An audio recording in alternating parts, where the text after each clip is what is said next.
পুকুর পাড়ে কলমি শাক, সবুজ পাতায় ভরা, বানায় বড়া মা হাতে হাতে, সঙ্গে ঝোল ভাতের সাথে। কলমি শাকের বড়া দিয়ে নিরামিষ ঝোল বাঙালির রান্নার এক অনন্য উদাহরণ, যেখানে সহজ উপকরণ আর মমতার স্পর্শ মিলে তৈরি হয় অতুলনীয় স্বাদ। কলমি শাকের মাটির গন্ধ আর বড়ার নরম স্বাদ মিলিয়ে এই নিরামিষ পদ আমাদের মাটির টান আর সরলতার প্রতিচ্ছবি। আলু ও বেগুনের সঙ্গে মিশে এই ঝোল একদিকে যেমন সহজ, তেমনি প্রাণ জুড়ানো। এই গ্রীষ্মের দুপুরে শরীর ও মন যখন অতিরিক্ত ভারাক্রান্ত, তখন এক মুঠো ভাতের সঙ্গে এই হালকা নিরামিষ ঝোল যেন তাজা বৃষ্টির মতো প্রশান্তি আনে মনে। এই রেসিপি বানানোর জন্য প্রথমে একটি পাত্রে জল নিয়ে একটি বেগুন ও দুটি আলু ভালো করে ধুয়ে নেব। বেগুনটাকে 4 ফালি করে কেটে নেব, আর সঙ্গে আলুটাকেও ছাল ছাড়িয়ে লম্বা লম্বা চৌকো আকারে স্লাইস করে নেব। এখন বাজার থেকে আনা 1 আঁটি কলমি শাক ভালো করে বেছে নেব, যাতে কোনো পোকামাকড়, শক্ত ডাঁটা বা ঘাস না থাকে। এবার ঝুড়ির মধ্যে নিয়ে ভালো করে রানিং ওয়াটারে ধুয়ে নেব। এবার শাকটিকে যতটা সম্ভব কুচি কুচি করে কেটে নেব। এবার একটি পাত্রে শাকটা ঢেলে নেব, আর ওর সঙ্গে একের পর এক বেসন, চালের গুঁড়ি, ময়দা, গোটা জিরে, নুন ও হলুদ দিয়ে ভালো করে মাখিয়ে 5 মিনিট রেস্টে রেখে দেব, একটু নরম হওয়ার জন্য।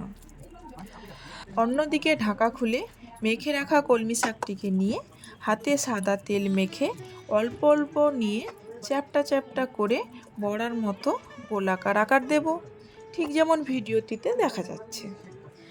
এবার একটি ফ্রাইং প্যান বসিয়ে তাতে সাদা তেল দিয়ে একটু গরম হলেই বড়াগুলো দিয়ে একের পর এক উল্টে পাল্টে ভেজে নেব। দেখুন আমাদের বড়াগুলো কি সুন্দর ভাজা হয়ে গেছে। এবার প্লেটে তুলে নেব।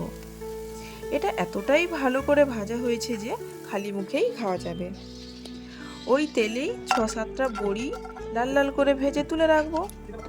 এবার একটি কড়াই নিয়ে তাতে 2 চামচ তেল দিয়ে কালো জিরে ও একটি শুকনো লঙ্কা ফোড়ন দেব। একটু ভাজা হলেই বেটে রাখা আদা জল জল করে দিয়ে দেব। আদাটা একটু মরে আসলেই ওর মধ্যে কেটে রাখা আলু ও বেগুন দিয়ে একটু নুন ও হলুদ দেব। 1 মিনিট নেড়ে নিয়ে জল দিয়ে ঢাকা দেব। 2 মিনিট পর ঢাকা খুলে দেখব আলুটা প্রায় সেদ্ধ হয়ে গেছে। এখন কড়াইতে বড়াগুলো এক এক করে দিয়ে দেব, আর 1 মিনিট ঢাকা দিয়ে সেদ্ধ করে নেব। এখন ঢাকা খুলে উপর থেকে বড়িগুলো ছড়িয়ে দেব আর ওভেনটা অফ করে দেব। এখন আমাদের কলমি শাকের বড়া দিয়ে নিরামিষ ঝোল রেডি হয়ে গেছে গরম ভাতের সঙ্গে পরিবেশন করার জন্য। এবার একটি বাটি নিয়ে কলমি শাকের বড়ার ঝোলটা বেড়ে নেব, আর উপর থেকে গার্নিশের জন্য একটি কাঁচা লঙ্কা চিড়ে দিয়ে দেব। দেখুন আমাদের বড়াটা কতটা নরম হয়ে গেছে, আর খেতেও এই গরমে অসাধারণ হয়েছে।